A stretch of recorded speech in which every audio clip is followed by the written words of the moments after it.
Ya itu tadi yang menjadi pertanyaannya, bagaimana perkembangan rekonstruksi dan rehabilitasi terkhusus untuk Kabupaten Aceh Tamiang Aceh yang dinilai merupakan wilayah terdampak paling parah dalam bencana banjir bandang dan juga tanah longsor di 3 provinsi di Sumatera. Langsung saja kita membahasnya pemirsa bersama sejumlah narasumber yang saat ini sudah bergabung bersama kami. Di sebelah saya sudah ada Pak Joko Widodo yang merupakan Ketua Satgas Bencana Sumatera dari BRIN. Selamat malam, Assalamualaikum Pak Joko. Selamat malam MD. Ya, Waalaikumsalam sehat warahmatullahi selalu. Terima wabarakatuh. kasih sudah hadir bersama kami. Dan di sebelahnya kami juga ingin menyapa sudah ada Pak Trubus Radiansyah, merupakan pengamat kebijakan publik dari Universitas Trisakti. Selamat malam Pak Trubus. Terima kasih sudah hadir kembali bersama kami. Ini nanti kita akan membahas bagaimana perkembangan di lapangan. Dan untuk mengetahui bagaimana menelaah pernyataan dari Mendagri, kami juga telah terhubung bersama Wakil Menteri Dalam Negeri Pak Bima Arya Sugiarto. Assalamualaikum, selamat malam Pak Wamen. Waalaikumsalam, selamat malam. Widhi, selamat malam Mas Trubus, Pak Joko.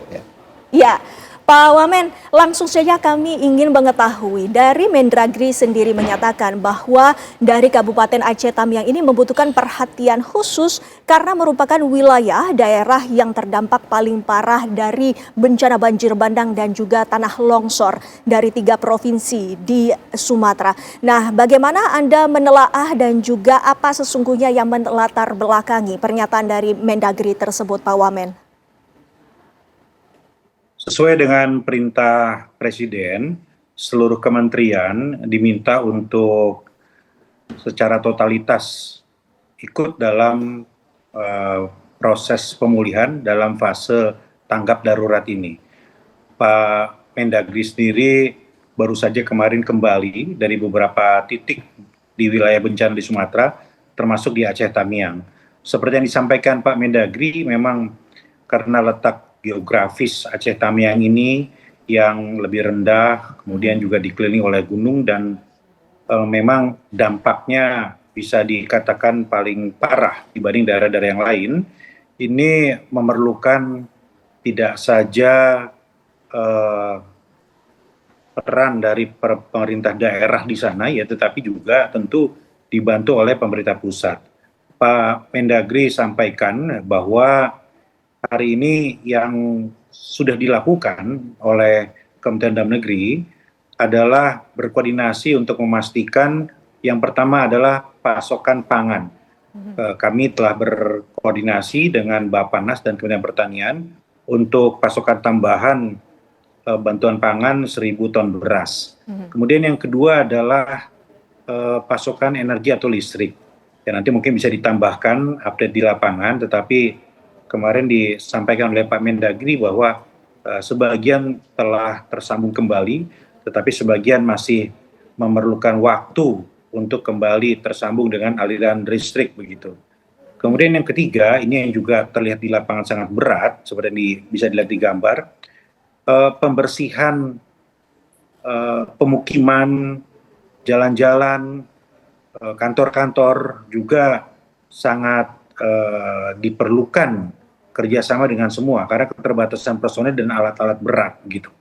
Jadi kalaupun bantuan darurat yang diperlukan hari ini, nah itu adalah selain pasokan pangan, juga tenaga atau personil untuk membantu membersihkan lumpur-lumpur yang daya kerusakannya luar biasa begitu.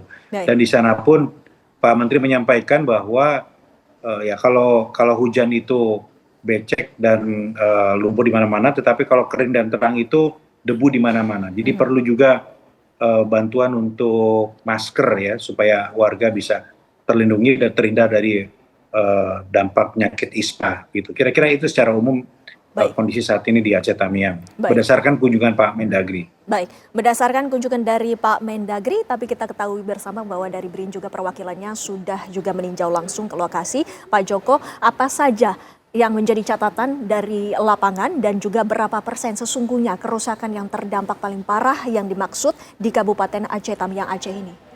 Baik Mbak Windy, saya kebetulan memang baru kembali dari Aceh Tamiang ya, dari minggu lalu hari Kamis sampai kemudian kemarin hari Selasa kami baru kembali dan kami melihat memang kerusakan di kota Tamiang ini bisa dikatakan 90% ya. 90%. Dan kondisinya memang benar sekali seperti yang disampaikan Pak Wamen tadi ya, bahwa banyak lumpur di sana, bahkan kantor bupati juga penuh lumpur ya, dan di sana juga masih banyak mobil yang yang terbalik dan sebagainya di depan kantor bupati, ada bis juga terbalik. Kemudian yang lain juga di kantor BPBD penuh lumpur, meskipun itu menjadi posko bantuan, tetapi kondisinya sangat memprihatinkan ya. Kemudian di tempat lain juga gedung DPRD juga sama, gedung Bawaslu depannya bahkan masih tergenang air, di samping penuh lumpur, sampah dan sebagainya. RSUD juga kondisinya sama, dan itu kondisinya sangat memprihatinkan. Dan terkait dengan pemukiman ya, kita lihat di sana ada kota lintang itu yang memang porak-poranda. Banyak rumah yang tinggal lantai dan fondasinya karena dinding atapnya sudah tidak tahu kemana gitu ya. Hanyut terbawa longsor. Ya, hanyut terbawa air ya.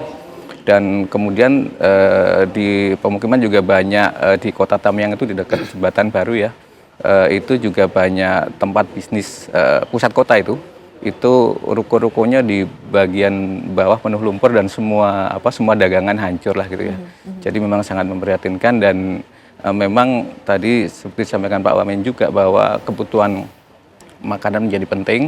Dan itu juga yang menjadi concern BRIN ke sana ya, karena kami mengirimkan unit air siap minum.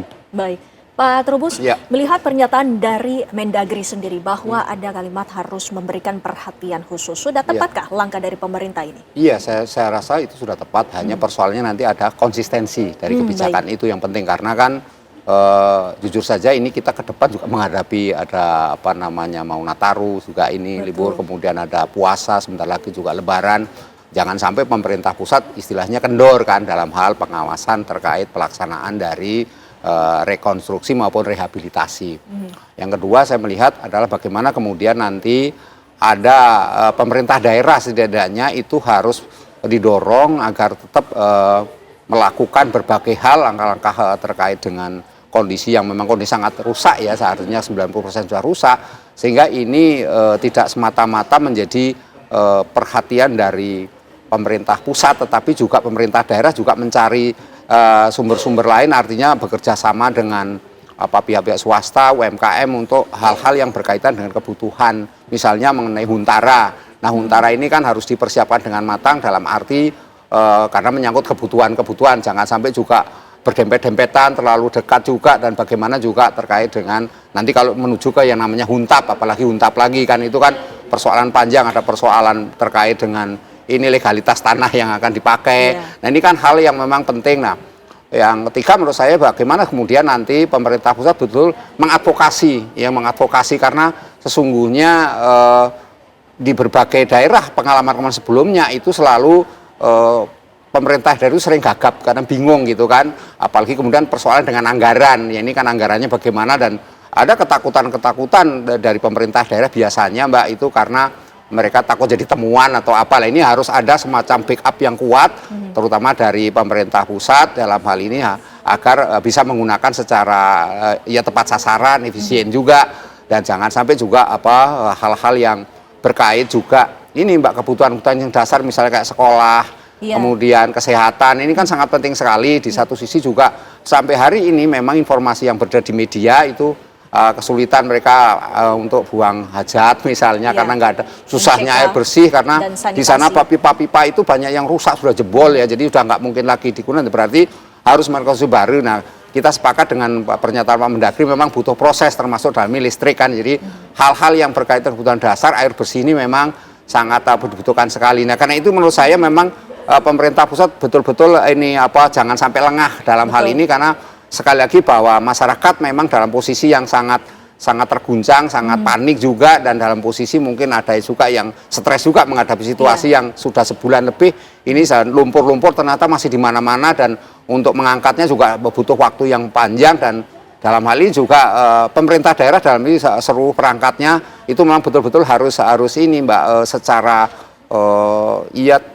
istilahnya turun, pokoknya langsung melakukan langkah-langkah dalam arti cepat gitu ya, responsif, agar sampai masyarakat jangan merasa ditinggalkan, merasa korban sebagai pihak yang tidak ada perhatian ataupun apa ini, karena sesungguhnya yang terjadi mereka adalah menuntut ada perhatian lebih. Nah, karena itu konsistensi menjadi sangat penting dalam hal ini, Mbak. Konsistensi dari pemerintah baik itu dari pusat maupun dari daerah. Pak Trubus menanggapi hal ini Pak Wamen, lantas bagaimana sesungguhnya koordinasi mungkin lintas lembagaan ataupun lintas kementerian agar seluruhnya ini tidak tumpang tindih Pak Wamen?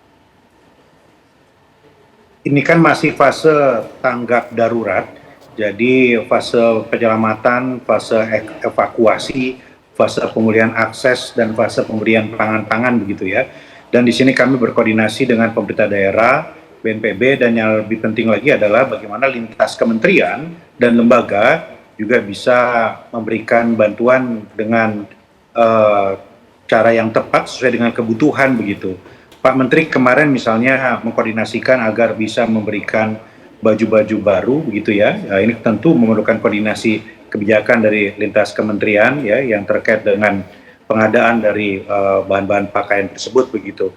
Kemudian Pak Menteri juga berkomunikasi dengan Menteri Pertanian, Kepala Bappenas untuk suplai beras tambahan ya 1.000 ton.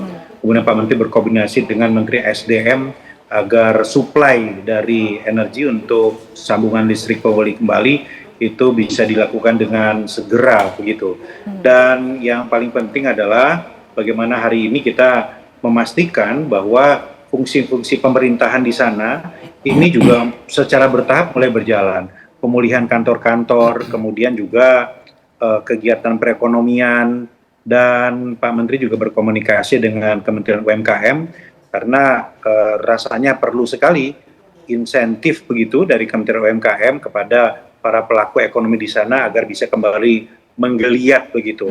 Kita mendapatkan informasi dari lapangan bahwa ya hari ini masih belum pulih betul perdagangan ya, perjualan barang gitu di jalan dan lain-lain, tentu pasti ada kendala modal, barang-barang dan lain-lain, dan itu berusaha pastikan ada kehadiran pemerintah, terutama lintas kementerian dan lembaga di sana.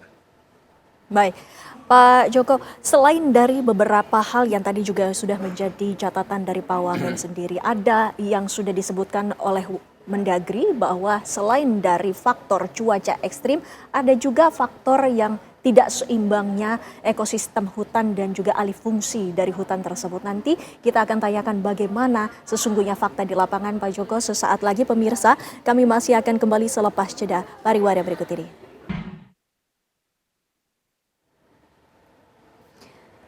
Nah pemirsa, ini adalah data bencana alam Sumatera. Secara total keseluruhan ada 1.129 meninggal dunia, 7.000 mengalami luka-luka dan 174 hilang. Sementara ini terjadi di 52 kabupaten terdampak. Untuk keseluruhan fasilitas pendidikan yang rusak ada 875, sementara jembatan rusak ada 700 lebih.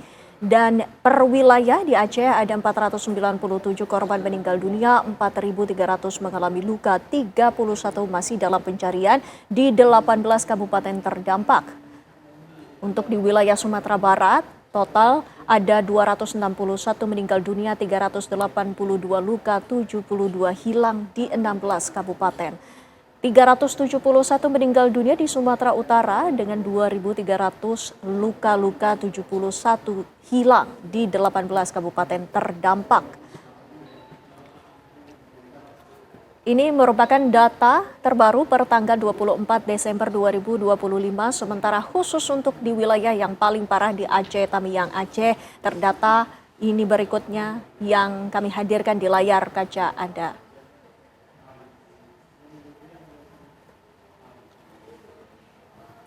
111 fasilitas pendidikan rusak dan juga dari korban ada 88 meninggal dunia, 18 mengalami luka-luka dan yang mengungsi ada 25.473. Sementara satu jembatan rusak, 412 fasilitas umum rusak, 20.066 rumah hancur porak-poranda berdasarkan data dari BNPB. Itu tadi perkembangan terbaru data yang kami terima dari BNPB. Tentunya ini juga menjadi perhatian Pak Joko. Tadi kita sama-sama sudah melihat bagaimana data terbaru dari BNPB, tapi kami juga ingin mengetahui tadi yang sudah saya tanyakan kepada Pak Joko. Lantas sesungguhnya bagaimana Anda melihat dengan adanya dugaan alih fungsi lahan ataupun alih fungsi hutan ini yang menjadi salah satu faktor penyebab selain cuaca ekstrim dari dampak bencana besar ini? Ya, kalau kita lihat ya di Aceh Tamiang itu kan sebuah wilayah yang didominasi oleh perkebunan sawit ya. Bahkan kota Tamiang sendiri, Aceh Tamiang sendiri itu di dekatnya juga banyak perkebunan sawit. Dan memang hasil diskusi kami dengan teman-teman di Aceh Tamiang memang baik daerah hulu, tengah dan hilir itu di sana memang banyak perkebunan sawit. Tapi memang kalau secara detail dengan menggunakan satelit kami juga masih menghitung sebenarnya seperti apa yang terjadi dan itu sedang dilakukan di BRIN. Sedang dilakukan penelitian lebih lanjut. Pak Wamen, dari pemerintah sendiri apakah sudah ada evaluasi dan juga sudah mendapatkan catatan mengenai alih fungsi ini? Benarkah ini juga seperti yang dinyatakan oleh Mendagri bahwa selain cuaca ekstrim, ini juga ada permasalahan dari alih fungsi lahan, Pak Wamen? Seperti yang disampaikan oleh Bapak Presiden, yang juga kemudian ditindaklanjuti oleh Menteri terkait dan aparat penegak hukum, hal itu dalam proses untuk dilakukan investigasi dan ditindaklanjuti. Hal ini tentu merupakan pembelajaran bagi kita semua dan juga perlu kepastian terkait dengan hal-hal yang menjadi dugaan publik.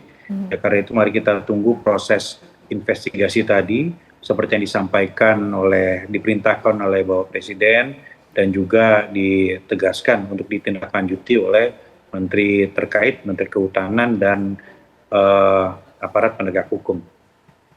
Pak Trubus, Ya. menanggapi investigasi ini sedianya apa rekomendasi kepada pemerintah? Iya, menurut saya kita mulai dari perizinannya dulu, dari izin-izin dari perusahaan-perusahaan yang bergerak di bidang perkebunan khususnya kelapa sawit itu seperti apa, itu paling utama itu. Kemudian juga nanti selanjutnya diinvestigasi sejauh mana mereka dalam hal pengelolaan lingkungannya dan bagaimana juga dalam hal ini mengenai lahannya, alih fungsinya seperti apa, itu kan mekanisme prosedurnya apakah diikuti atau tidak. Nah, ini kan sesuatu yang penting juga diketahui. Nah, sementara sampai hari ini kan sebenarnya publik kepo gitu, ingin tahu sesungguhnya seperti apa. Nah, ini nanti pihak pemerintah maupun pihak aparat penegak hukum harus menjelaskan secara clear bahwa adanya alih fungsi itu memang menguatkan dugaan selama ini bahwa banjir bandang di sana itu menyebabkan situasi menjadi sangat memperburuk situasi lah yang ada di sana. Yang kedua memang dalam hal ini tentu harus ada dukungan publik yang kuat di mana kemudian investigasi dilakukan secara transparan, terbuka dan akuntabel. Dan sesungguhnya yang diharapkan publik juga dalam hal ini ketika melakukan investigasi kalau memang sudah ditemukan satu bukti-bukti yang cukup, ya sudah ditetapkan aja sebagai tersangka, diproses sebagaimana hukum yang berlaku sehingga ada trust publik yang muncul di situ karena selama ini memang akibat deforestry kemudian alih lahan itu semua dan ada persoalan-persoalan yang sangat rumit di situ terkait dengan itu bagaimana aparat di lapangan dalam ini birokrasi dalam hal memberikan persetujuan dan bagaimana juga selama ini apakah perusahaan-perusahaan itu katakanlah memberi masukan langsung kepada APBD atau pendapatan resi daerah juga harus ini. Yang penting adalah bagaimana kemudian juga masyarakat di situ selama ini memang ikut istilah menikmati dari adanya perkebunan itu kan penting sekali karena ada kemanfaatan publik yang paling utama sehingga jangan sampai kemudian nanti kita seolah menyalahkan bahwa perusahaan itu memang melakukan istilahnya alih fungsi secara ilegal. Ini kan hal-hal yang tidak benar karena belum tentu juga karena ini perlulah investigasi menyeluruh dan disinilah kemudian perlibatan publik untuk di dalam mengawasi sekaligus bagaimana publik juga ikut dilibatkan dalam hal adanya temuan-temuan bahkan mungkin publik punya punya catatan-catatan, punya bukti-bukti juga, punya rekomendasi yang memang selama ini tidak diketahui, karena itu biasanya publik lebih cerdas, Mbak, dari soal-soal seperti ini. Mbak. Kita kembali bagaimana situasi di warga terdampak, Pak Joko. Dari pengamatan Anda di lapangan, apa sesungguhnya yang menjadi metode ataupun kendala dalam melakukan pembersihan? Terutama kita ketahui sama-sama kayu-kayu gelondongan ini cukup besar dan juga lumpur cukup tebal. Bagaimana pembersihannya? Ya, kalau yang kami lihat di lapangan ya Mbak, pembersihan itu banyak menggunakan alat-alat berat ya. Dan sekarang sebenarnya sudah dilakukan ya. Dan jalan-jalan yang putus, yang menghubungkan antara Medan dan Aceh Tamiang juga sudah clear semua, sudah bisa dilewati dengan baik. Saya kira memang kita perlu waktu ya untuk semua nanti bisa dibersihkan, dan warga juga mereka bahu-membahu saling bekerja sama untuk saling membantu untuk Sudah pembersihan. berapa persen untuk pembersihan ini? Belum terlalu banyak karena masih banyak yang tertutup lumpur ya. Kira-kira mungkin 20% lah.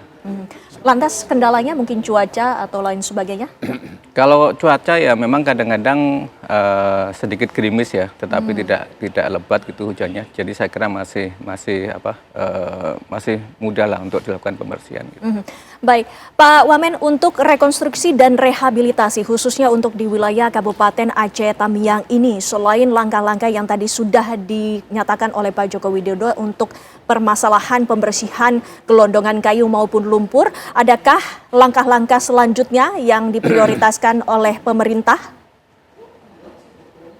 Agar kita bisa segera masuk ke tahap rehabilitasi dan rekonstruksi, ini tanggap darurat ini betul-betul harus kita pastikan bisa kita atasi bersama-sama secara secepat mungkin. Ya, seperti yang disampaikan tadi, di lapangan ini kendala utama adalah satu, keterbatasan personel, kedua adalah alat berat, dan ketiga adalah peralatan. Nah, karena itu di lapangan ya kita melihat ada penambahan tenaga dari TNI dan Polri, dan kami mendengar juga bahwa ada rencana penambahan jumlah personel lagi untuk membantu pembersihan, dan Kemendagri saat ini juga tengah melakukan konsolidasi untuk juga sesegera mungkin memberikan bantuan personil dikirim ke sana. Saya kira itu yang paling diperlukan, dan alat-alat ini bisa kita dapatkan nanti dari kota terdekat ya, seperti Langsa atau Medan. Itu yang pertama. Baru kemudian nanti melalui Satgas yang dipimpin, Satgas Rehab Rekon dipimpin oleh Pak Pratik dan Pak Mendagri, kita bisa fokus untuk memulihkan kehidupan di sana agar bisa berjalan kembali pendidikan, perekonomian, dan juga pelayanan publik. Untuk dari hunian, baik itu sementara ataupun tetap ini, apakah seluruhnya juga sudah disepakati, baik itu oleh pemerintah daerah ataupun berkoordinasi dengan warga sekitar? Ya, fase ini memang memerlukan bantuan untuk huntara, gitu ya. Dan Kemendagri sendiri tengah menyiapkan bantuan untuk semacam tenda yang lebih layak yang bisa digunakan oleh keluarga. Karena kita tentu tidak ingin para pengungsi atau warga ini nanti terdampak berbagai macam penyakit begitu karena kondisi tidak layak. Jadi di fase tanggap darurat ini huntara sepertinya sangat mendesak dalam berbagai bentuk begitu, dan sembari kita melakukan pemetaan kebutuhan nanti hunian tetap yang akan kembali dibangun oleh pemerintah. Baik, Pak Trubus menanggapi, ini berarti tadi sudah kita sama-sama mendengarkan bahwa hunian sementara merupakan salah satu faktor yang sangat mendesak dibutuhkan oleh warga terdampak. Apakah langkah-langkah yang diambil oleh pemerintah sampai dengan saat ini sudah on the track? Ya, saya lihat sebenarnya sudah netral, karena kan ini permintaan pemerintah daerah kan, artinya dari sini warga yang meminta korban supaya ada tadi disampaikan sama Pak Wamen itu adalah huntara gitu, karena ada daerah juga yang mintanya langsung huntap, Mbak, tidak huntara. Jadi ini kan memang meminta huntara, jadi perlu juga nanti dipikirkan adalah bagaimana bahwa mereka selama tinggal di situ berapa lama, dan ada kejelasan juga, karena selama menunggu itu kan sesuatu menunggu itu kan membosankan nanti saja mereka kemudian tidak betah gitu kan. Ini kan hal-hal yang harus dicari, kemudian juga istilah jaminan hidup lah ya, jaminan hidup yang layak ini kan perlu dari pemerintah. Jadi dalam hal ini apakah mereka diberikan sehari berapa uang yang harus disediakan oleh pemerintah. Kemudian dalam hal ini juga kebutuhan-kebutuhan lain termasuk di dalam Huntara ini juga ini Mbak macam-macam kan, ada piring, ada sendok, ada apa kan yang dibutuhkan dalam sehari-hari untuk aktivitasnya. Dan yang penting juga sebenarnya anak-anak dan ini jangan sampai kemudian mereka istilahnya sekolahnya terlantar. Ini kan sesuatu yang harus dipikirkan dengan matang. Nah, kalau memang jarak sekolahnya agak jauh ya harus disediakan juga alat transportasi ke sananya misalnya seperti itu. Nah, yang lain adalah mengenai kesehatan. Nah, ini yang menjadi problem seringkali di pengalaman dulu di di Sulawesi ya, di Poso itu memang tahun 2018 itu akhirnya mereka banyak yang sakit gitu kan di tempat Huntara itu. Jadi karena apa? Karena mereka ya dihadapkan oleh adaptasi yang terlalu lama untuk menunggu itu, yang kemudian macam-macam, ada yang anak yang diare lah, kemudian ada juga yang orang tua juga mengalami demam, ada ispa, macam-macam penyakit ini yang kemudian memang ini diharapkan nanti tidak terjadi yang di Aceh Tamiang ini atau di tempat lain juga. Tetapi yang jelas bahwa kepastian mengenai Huntara ini memang harus betul-betul mempertimbangkan aspek-aspek dari kebutuhan masyarakat itu, karena itu kan umumnya kan seragam Mbak, kalau sama gitu kan, padahal masyarakat kan heterogen, ada yang maunya seperti ini. Ini kan juga harus dikasih penjelasan, jangan sampai kemudian nanti berebut, saya membutuhkan yang dekat jalan raya atau mereka membutuhkan yang lebih jauh dan sebagainya. Ini kan istilahnya pembagiannya, distribusinya betul-betul merata, tapi juga ada rasa nyaman mereka tinggal gitu, karena selama menunggu ini prosesnya panjang Mbak, karena untuk menjadi huntap itu butuh ya bukan hanya waktu tapi juga kebijakan terus, karena anggarannya besar sekali untuk sampai menjadi huntap, dan belum lagi memikirkan bagaimana mereka mendapatkan ya pekerjaan, mata pencahariannya kan dipikirkan juga, karena sawah-sawahnya juga mereka umumnya sudah ini Mbak, ini kan harus dibikinkan lagi sawahnya seperti apa. Dan yang menjadi penting juga adalah bagaimana kemudian kita harapkan perusahaan-perusahaan yang selama ini ada di sana yang berkembang tadi itu juga secara ini kontribusi lah seperti apa, sehingga ada percepatan Mbak. Kalau semuanya tergantung pada pemerintah memang berat, karena apa? Karena ini pemerintah tidak hanya menangin satu wilayah, tapi juga wilayah kan ini kebetulan ada 3 provinsi yang mengalami hal seperti itu. Nah, karena itu apalagi juga pemerintah dihadapkan ini akan ramalan-ramalan BMKG kan mengatakan akan ada cuaca hujan beras juga, kondisi cuaca ekstrim juga di daerah, tidak hanya di ini, ada di Bengkulu, ada di daerah mana-mana sudah disampaikan waktu itu oleh BMKG termasuk di Jawa. Nah, ini kan perhatian pemerintah kan akhirnya tidak fokus hanya di sini, tapi juga ada ini mungkin juga koordinasi lintas ini kementerian tadi itu ada semacam entah satgas atau apa Mbak atau badan, kalau dulu Pak Presiden mengatakan usahakan badan masih dikaji ya untuk itu. Tapi ini penting karena ini jangka panjang gitu loh. Ya jangan sampai tumpang tindih apa yang sudah berjalan selama ini, seolah-olah mereka saling berebut kewenangan misalnya, kan ini hal-hal yang kemudian pada akhirnya kualitas dari huntap nantinya itu, dan karena ini masih tanggap darurat tentu segala sesuatu masih direncanakan, tetapi kita juga berharap jangan sampai nanti ada susulan bencana lagi yang kemudian juga harus dipikirkan kan hal-hal yang lain, resiko-resiko yang harus dihadapi Mbak. Ini penting sekali gitu Mbak. Baik, Pak Wamen, nanti kami akan kembali selepas jeda. Kami ingin menanyakan bagaimana sesungguhnya langkah dari pemerintah agar rekonstruksi dan juga rehabilitasi ini tidak hanya bersifat sementara. Sesaat lagi pemirsa, kami masih akan hadirkan dialognya bersama kami. Anda kembali bersama kami, Pak Wamen. Kita lanjutkan dialog kami. Tadi saya sudah sempat menanyakan, lantas langkah konkret apa yang diambil oleh pemerintah agar rehabilitasi dan juga rekonstruksi ini dapat sesuai dengan target, Pak Wamen? Saya ingin menambahkan sedikit terkait dengan kebutuhan hunian sementara tadi.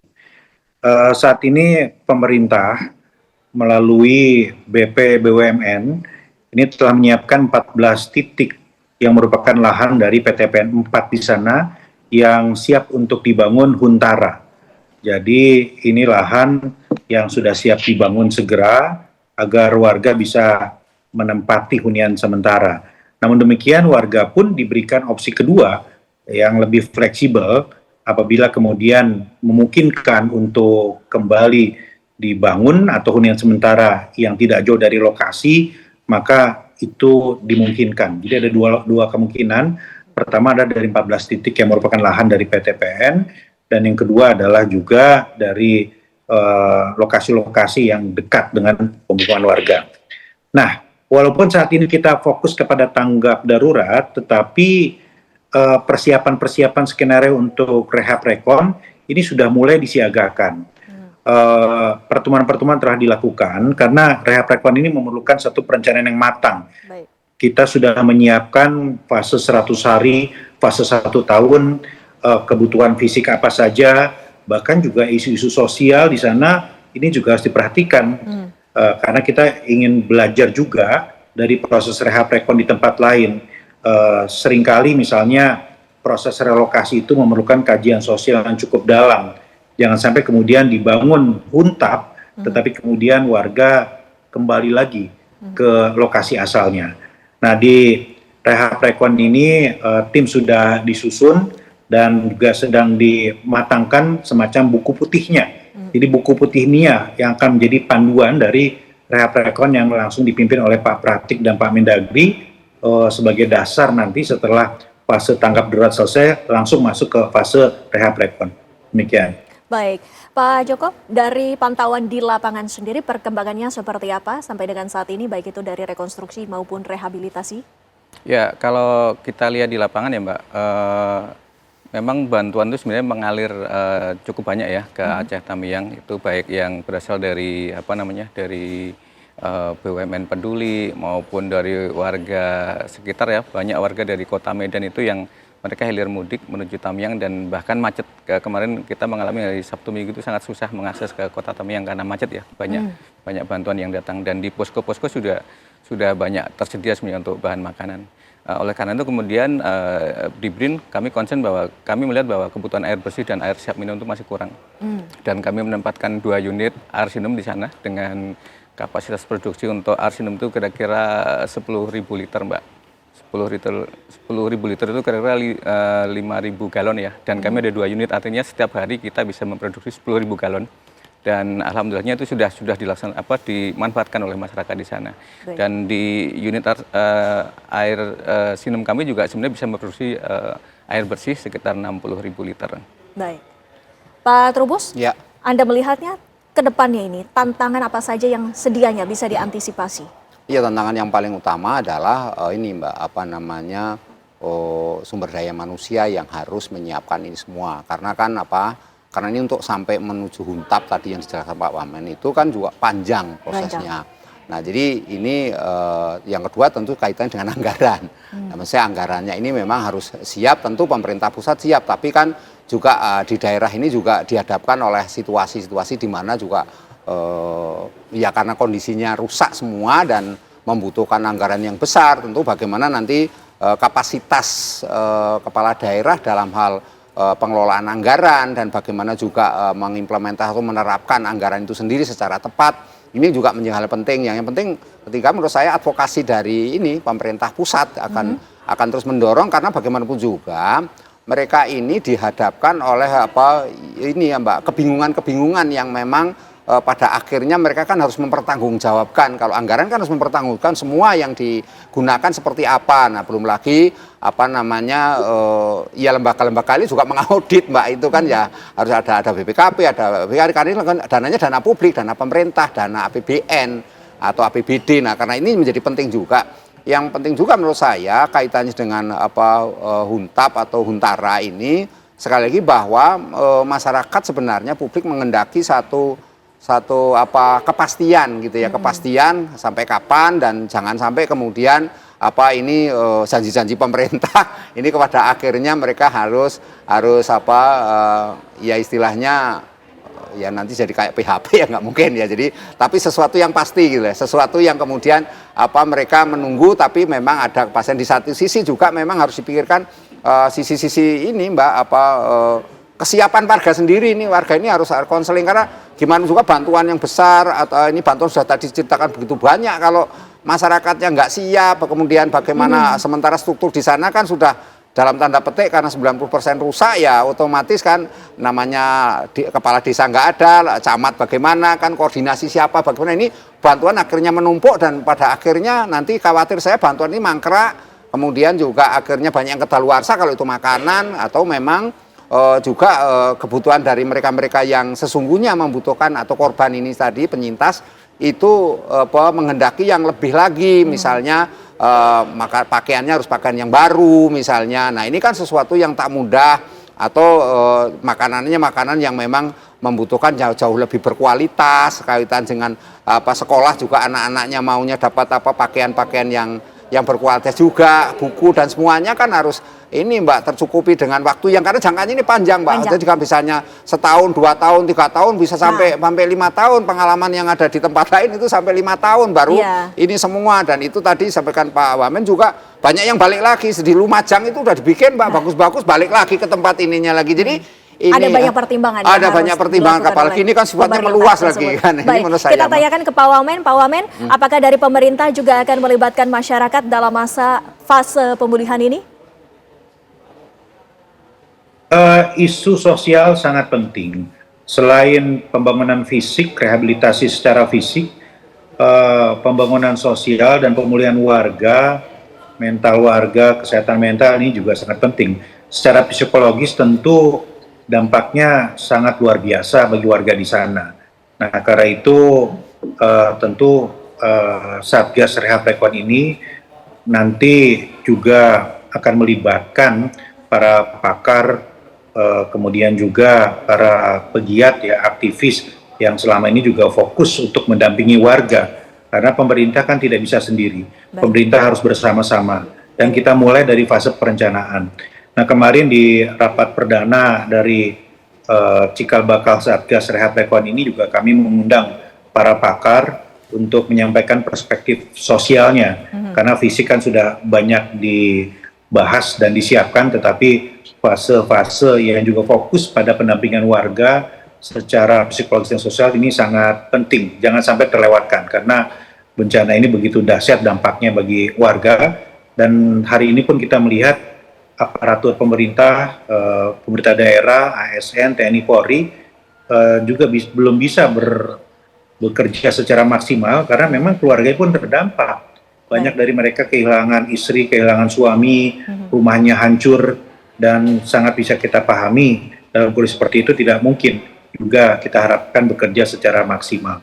Dan dimensi sosial ini yang harus kita perhatikan bersama. Baik. Kita tentunya doakan dan juga harapkan yang terbaik untuk warga terdampak agar mereka bisa hidup kembali normal. Terima kasih Pak Wamen, terima kasih Pak Trubus, terima kasih Pak Joko waktunya bersama kami. Selamat malam Bapak-Bapak. Dan pemirsa, apa kabar? Indonesia Malam masih akan kembali selepas jeda menghadirkan sejumlah informasi lainnya. Tetaplah bersama kami.